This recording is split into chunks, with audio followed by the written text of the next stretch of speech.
Coucou, on se retrouve enfin pour un nouveau vlog. Ça fait pas mal de temps que je ne suis pas venue sur YouTube et que j'ai aussi un peu déserté Instagram.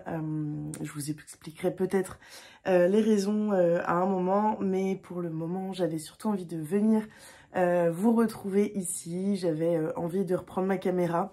Ça m'avait manqué et en même temps en fait c'était pas un manque d'envie pour le coup, c'était un manque de... J'arrivais pas à trouver la force de le faire, la force d'être sur les réseaux, la force même de faire quoi que ce soit. Donc je me suis écoutée, j'ai écouté mon corps et ma tête et voilà, j'ai fait une pause un peu dans tout ça et dans plein d'autres choses, mais qui vous intéressent pas forcément.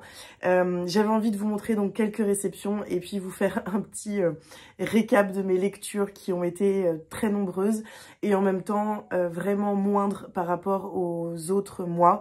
Ce mois-ci, donc on est mercredi 31, j'ai lu 7 romans je crois et 2 graphiques. Ça a été un mois un petit peu difficile niveau lecture, ça avait bien commencé et puis là cette dernière semaine je n'ai pas vraiment lu, je n'ai même pas terminé le dernier tome des 7 sœurs que j'écoute en audio. Je suis toujours, je pense, à la moitié. Et voilà, pour l'instant, j'ai un peu du mal, mais pas avec ce livre, pas avec l'audio, vraiment avec le fait de prendre le temps de lire, prendre le temps de me poser et de me laisser, laisser ma tête voyager un petit peu. Voilà, c'est plus compliqué que d'habitude. Je vais vous montrer mes réceptions et puis après, je vais vous parler un petit peu de mes lectures. J'ai donc reçu ces dernières semaines Kiffe ta race de Rokhaya Diallo et Grace Lee, explorer les questions raciales sans tabou.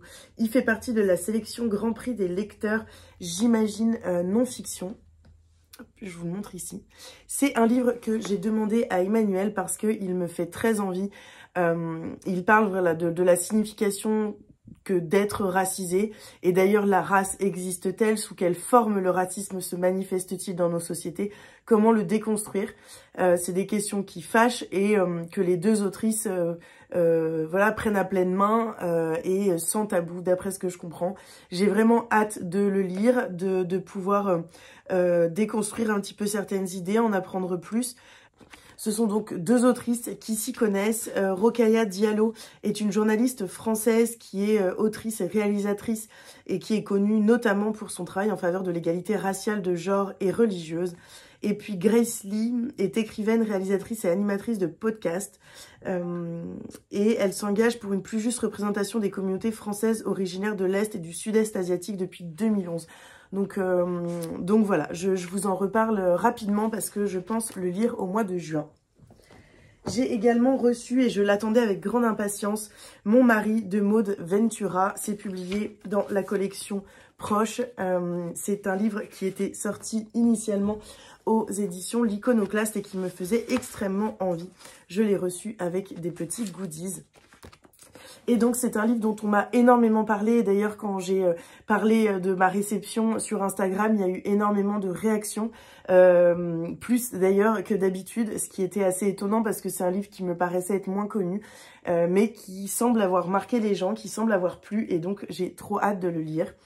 On parle ici donc d'une femme qui a une belle maison, 2 enfants, un homme idéal. Et puis après 15 ans, elle ne se lasse pas de dire mon mari. Pourtant, elle veut plus encore.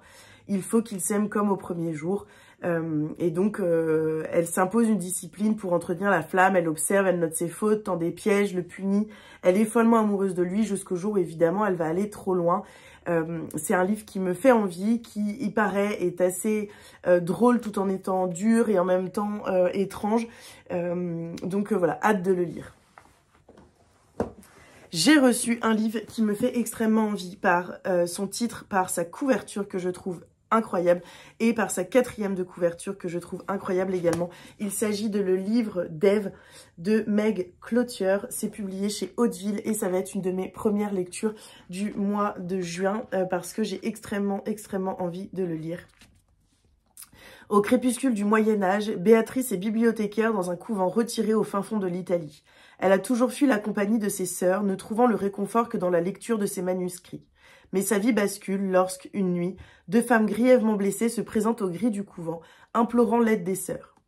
Avant de mourir, l'une d'elles place un objet entre les mains de Béatrice, un livre ensorcelant dont les pages prennent dangereusement vie. Or, les hommes qui régissent la vie de toute femme en ce lieu sont prêts à tout pour s'en emparer et le détruire. Protéger la vie de ses sœurs ou ce trésor, Béatrice doit faire un choix, celui qui déterminera son avenir et celui de sa communauté. Trop hâte de le lire. Regardez-moi cette couverture absolument incroyable. Ça continue à l'intérieur. Les pages de ce livre renferment le plus vieux des secrets. La vérité pourrait vous coûter la vie. Vraiment, trop hâte. Donc, je vous le lis très rapidement. Et puis, j'ai reçu une bande dessinée, l'adaptation d'un roman de Michel Bussy.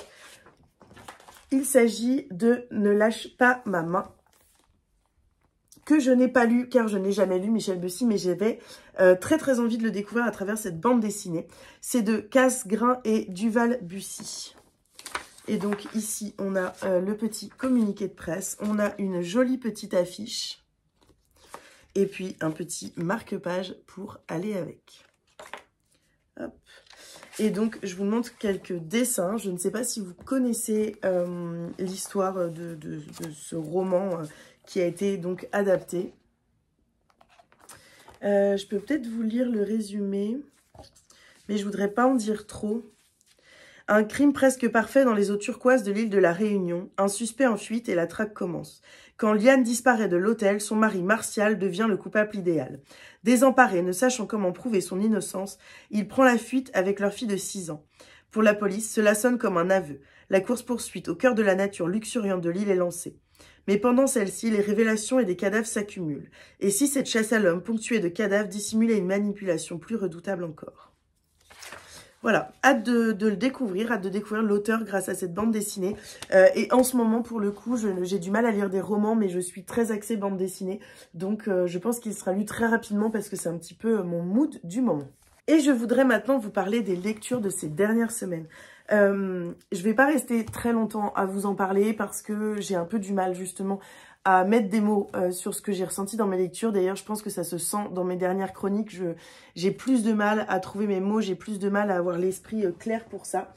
Mais je voulais vous parler de La sage-femme d'Auschwitz de Anna Stuart, qui est un roman absolument bouleversant, qui nous conduit donc en Pologne, puis enfin dans les ghettos, je crois que c'est à Varsovie. Je ne me souviens plus de la ville, mais dans les ghettos de la Pologne. Et puis, on se retrouve ensuite à Auschwitz. Et donc, Anna, qui est persuadée qu'elle ne survivra pas à l'enfer du camp, elle possède une compétence en arrivant là, elle est sage-femme. Et son travail sera donc de donner naissance aux enfants des prisonnières. C'est assez terrible comme livre. Forcément, on s'attend à quelque chose d'extrêmement dur et je n'étais quand même pas prête pour ce que j'ai vécu avec ce roman. L'écriture est très immersive, très brutale. Il n'y a pas de faux semblants, on n'enjolive pas ce qui se passe. Cette partie maternité, naissance n'est pas enjolivée. Elle n'est pas là pour cacher l'horreur. Au contraire, elle est là pour montrer que c'est d'autant plus horrible et que les accouchements à cette époque-là et dans ces conditions-là sont atroces, que ce soit physiquement et psychologiquement et pour tout ce que le psychisme humain réussit à projeter dans le futur, c'est absolument horrible. Et voilà, c'est l'histoire de cette femme, c'est l'histoire également de Esther, c'est l'histoire de femmes qui m'ont énormément touchée et c'est vraiment un livre sur la Seconde Guerre mondiale. Alors, je vous ai sorti une vidéo il n'y a pas longtemps. Je lis beaucoup sur cette période de l'histoire et c'est vraiment un roman qui me marquera, dont je vous reparlerai plus en détail parce que je vais faire une deuxième partie justement à cette vidéo sur la Seconde Guerre mondiale. Mais c'est vraiment un livre que je ne peux que vous recommander, qui est sorti chez City Éditions et qui est inspiré en plus d'une histoire vraie. Et ça, c'est important pour moi. Parce que je trouve que ça permet de redonner vie, de rendre hommage à des personnes qui ont réellement existé. Et je trouve ça génial de s'y atteler et de faire des recherches qui puissent rendre hommage à ces femmes, à ces hommes qui ont œuvré pour le bien et qui ont tout fait pour que la vie soit sauvegardée au maximum. J'ai également lu Tous tes enfants dispersés de Beata Oumoubieli Mérès. C'est publié aux éditions Autrement. Et nous suivons Blanche qui vit en France après être partie, s'être exilée suite au génocide des Tutsis au Rwanda, donc en 94. C'est une jeune femme qui va retourner plusieurs années plus tard dans son pays et qui va revoir sa mère Immaculata. Et vous imaginez bien toutes les différences qu'il peut y avoir dorénavant entre elles, entre l'une qui est restée dans son pays au Rwanda et l'autre qui a immigré, qui s'est sauvée en France, qui ont donc plus du tout les mêmes vies. Et c'est un livre qui nous balade à travers plusieurs générations dans un contexte de génocide qui est extrêmement poignant.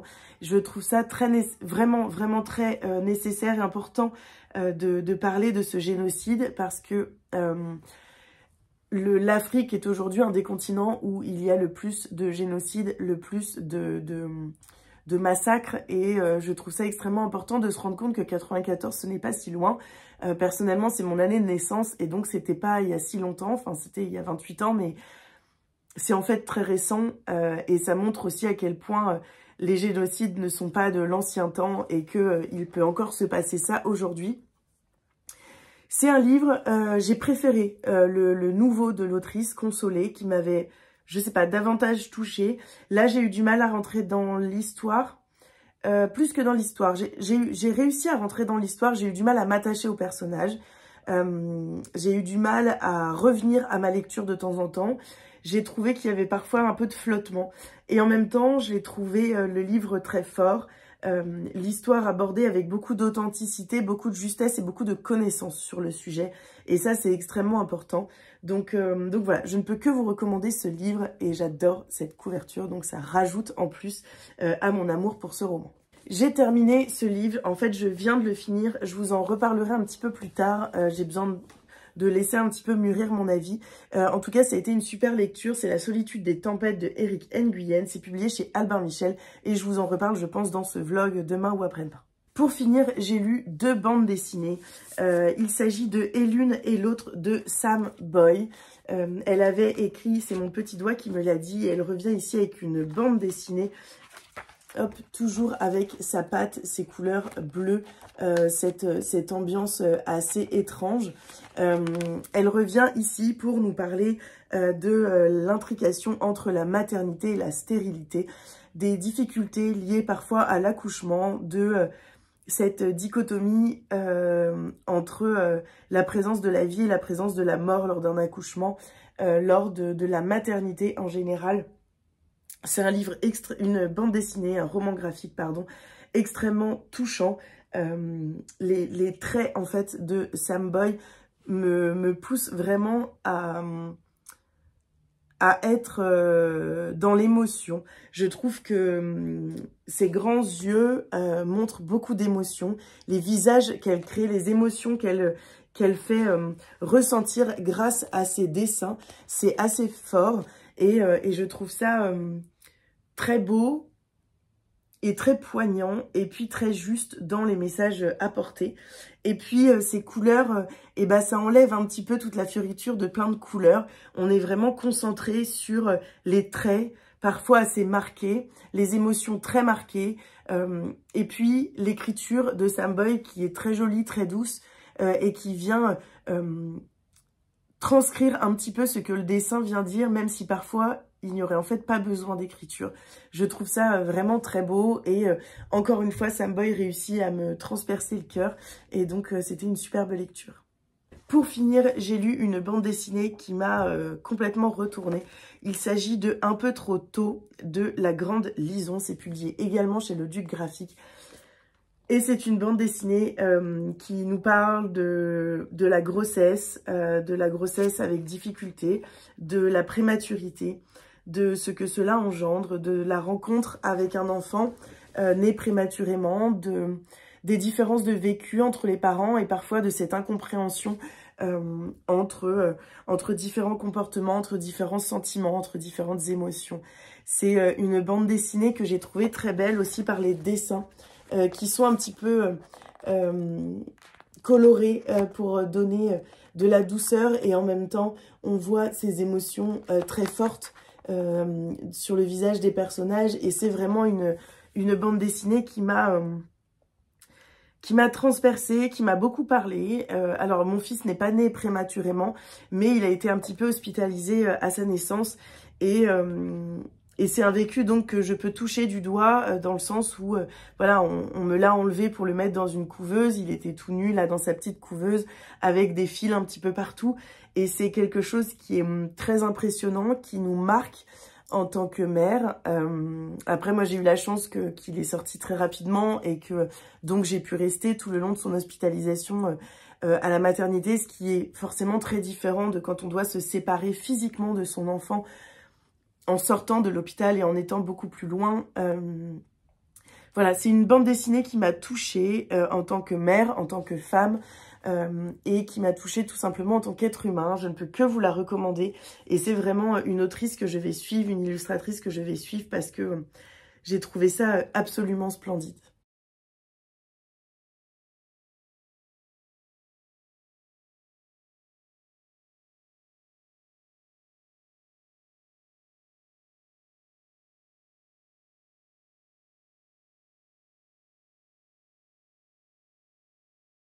Coucou, je vous reprends, on est samedi matin. Comme vous le voyez, j'ai une drôle de tête et j'ai un gros bouton ici, pas très joli. Mais j'avais quand même envie de vous prendre pour enfin clôturer un vlog, clôturer une vidéo que je sortirai ce dimanche, je pense. Donc ce sera un court vlog, mais voilà, ça me fait reprendre un petit peu le rythme et puis ça me fait vraiment plaisir de revenir. Je voulais vous montrer quelques réceptions. J'ai pas de lecture dont je veux vous parler, tout simplement parce qu'en ce moment je ne lis pas trop. J'espère qu'au mois de juin je réussirai à reprendre un rythme plus régulier parce qu'en plus je suis en arrêt et donc j'ai tout le temps de lire. Mais voilà, il faut que je reprenne un petit peu goût à ces moments posés. En ce moment j'ai du mal à m'évader comme je vous disais. J'ai donc reçu un roman de la rentrée littéraire de septembre, un roman de Ioan Iacono. Il s'agit de Les vies secrètes de Vladimir. C'est publié aux éditions Stalkin & Sea et Ioan Iacono n'est autre que l'auteur de Le Stradivarius de Goebbels que j'avais beaucoup aimé et c'est pour cela qu'il m'a recontacté pour pouvoir recevoir son nouveau roman. Il sort donc le 31 août et j'ai trop hâte de vous en reparler, trop hâte de le découvrir. Après le succès de son premier roman, Ioan Iacono continue d'interroger les liens entre art et pouvoir. Son livre est dédié à Artyom Kamardine, torturé et emprisonné pour avoir lu sous la statue du poète suicidé à Moscou quelques vers sur l'Ukraine. Afin de vous donner un avant-goût de notre rentrée sous notre nouveau label, vous trouverez aussi à la fin de ces épreuves non corrigées les premières pages de 3 romans paraître en août et septembre. L'obscure clarté des étoiles qui marque le grand retour de Luca Di Fulvio sur fond de sorcellerie. Le Petit Mari, deuxième roman de l'humoriste Rukiata Ouedraogo. Après Du miel sous les galettes, donc trop hâte de le lire. Le récit d'une jeune femme qui impose sa voix libre contre le poids des traditions ancestrales. Pour le coup, ces 2 premiers romans qui sortent chez Stalkin, j'ai trop envie de les lire. Et Danser encore, un nouveau Charles Aubert tiré de l'histoire vraie de Rukeli, champion de boxe gitan dans l'Allemagne de 1933. Je vous en redirai des nouvelles. Est-ce qu'il y a des choses... Oh, il y a un interview de Ioan Iacono qu'on a eu avec le roman. Trop cool. Trop cool. Je vais découvrir ça trop bien. Et c'est ce roman-là, je ne sais pas si vous l'avez vu passer, son ancien roman. Voilà, que j'avais adoré. J'ai reçu également, et je remercie Eric Poupet pour ça, Eric Poupet avec qui je suis en lien pour recevoir certains romans de différentes maisons d'édition, notamment de la maison d'édition City. Et donc là, il s'agit de L'ombre d'un secret de Virginie Saint-Martin. C'est publié donc chez City Édition. Et il me faisait très envie. C'est sur la Seconde Guerre mondiale. Bon, je suis désolée, il y a Léon qui joue à côté. Forcément, je me suis mise dans sa chambre. Il n'y était pas. Il faisait du bruit dans le salon. Et puis, je viens dans sa chambre et il fait du bruit dans sa chambre. C'est donc une jeune paysanne, Alphonsine, qui rêve de fuir un petit peu la pauvreté, son village breton, et qui arrive à l'aube de la Seconde Guerre mondiale à Paris et se fait embaucher comme domestique auprès d'un couple d'intellectuels juifs. Elle dispose d'une petite chambre sous les combles et contrairement à la plupart des patronnes qui humilient leurs domestiques, la sienne fait preuve de respect et d'humanité. À son contact, elle découvre le féminisme et la liberté de penser, jusqu'au jour où la guerre vient faire voler sa vie en éclats. Une nuit tragique condamne Alphonsine à vivre dans le mensonge et la dissimulation permanente, mais on est toujours rattrapé par le passé. Et des décennies plus tard, les secrets de la guerre vont ressurgir et bouleverser la vie de plusieurs familles. Trop hâte de le lire et je trouvais justement que ça changeait un petit peu des romans sur la Seconde Guerre mondiale. Je n'ai jamais lu de livre sur une jeune femme qui arrive à Paris juste avant la Seconde Guerre mondiale, qui travaille pour une famille juive. Et donc je trouve ça très intéressant. Et j'ai vraiment trop hâte de le lire. Je pense le lire au mois de juin ou au mois de juillet. Il est sorti cette semaine, le 31 mai. Il fait 480 pages et il est à 20,90 €. Et j'ai également reçu 2 petites surprises de la part des éditions Pocket. Comme d'habitude, Emmanuel et Camille nous gâtent beaucoup. J'ai reçu d'Audace et de Liberté de Ackley Tadger. C'est donc publié chez Pocket et je ne sais pas de quoi ça parle, je vais vous en parler tout de suite. Paris 1947. Pour Adam Boussoulem, sa ville natale est bien loin à présent. Ce jeune Kabyle vit en France depuis 3 ans. Dans son pays, celui qu'il a enrôlé de force pour faire la guerre contre les Allemands. Adam a survécu à la guerre, au camp des prisonniers, à l'occupation et pense maintenant à demain. Demain pour lui, c'est être libre comme un Français et être maître de son destin. Avec ses compatriotes, ils discutent dans les cafés arabes de la rue Mouffetard de l'indépendance de l'Algérie qu'ils auront à bâtir. Adam, idéaliste et fougueux, est leur chef de file. Demain, c'est aussi Elvire. Ils se connaissent avant et se retrouvent. 2 solitudes qui s'accordent et un amour fort enraciné à la fois dans un passé commun et dans une volonté de remplir leur vie de souvenirs à venir. Et bah ça me fait très envie. Ça me fait très envie. Je trouve que le sujet est extrêmement intéressant et donc j'ai vraiment hâte de le lire. Ackley Tadger a notamment participé à l'écriture d'épisodes de la série Maigret. On ne nous dirait pas grand chose sur lui à part les livres qu'il a écrits. Voilà pour ce roman. Et puis, j'ai reçu Méfiez-vous des femmes qui marchent, que j'avais grandement hésité à demander d'ailleurs, donc je suis trop contente. C'est de Annabelle Habs et c'est l'autrice de Frieda, que j'avais très envie de lire et qui est, je crois, une réécriture d'un classique que j'avais adoré, je ne me souviens plus le nom. Un classique que j'avais vraiment beaucoup aimé.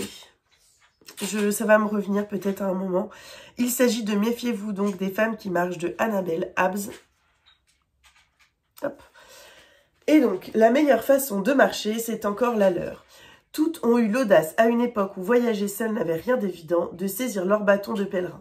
Elles sont peintres, philosophes, poétesses, figures plus ou moins oubliées que Nan Shepherd, l'écossaise, Gwen, John, la galloise, Georgia Okofi, Clara, Vivian, mais aussi Simone de Beauvoir, Daphné de Maurier. Qu'est-ce qu'une femme qui marche et pourquoi les femmes marchent-elles? Pour le plaisir, comme leur homologue masculin, ou plutôt pour penser par elles-mêmes, mettre de l'ordre dans leurs émotions, s'affirmer, s'émanciper. Pour devenir pas à pas les femmes qu'elles sont, la randonnée comme un nouveau départ. Ça me donne trop envie. Il fait 400 pages et vraiment, c'est un livre pour le coup qui me fait très envie. Je sais pas trop la construction de ce roman, qui a l'air d'être un essai très intéressant. Voilà, j'ai l'impression que c'est par chapitre. La recherche de la liberté, Frieda von Rutschen. Bon, je vous en dirai des nouvelles rapidement. Voilà pour ce vlog, j'espère que vous avez passé un joli moment en ma compagnie, même si c'est court et que voilà, je vous ai quand même parlé de pas mal de lectures que j'avais faites, notamment parce que je vous en avais pas parlé dans les vlogs précédents. Donc si, quand même, il y a quand même pas mal de retours de lecture, pas mal de réceptions, même si en ce moment je reçois beaucoup moins parce que je demande très peu. Voilà, je sais que je suis dans un moment où je lis moins et donc je veux pas m'encombrer de trop de livres, mais ça fait toujours plaisir de recevoir quelques petits... service de presse et puis j'ai surtout très envie d'aller m'acheter des romans que j'ai notés dans ma wishlist et je pense là que j'ai besoin de me faire un peu plaisir, donc je pense que j'irai assez rapidement. Voilà, je vous fais des bisous et puis je vous retrouve très vite pour une prochaine vidéo.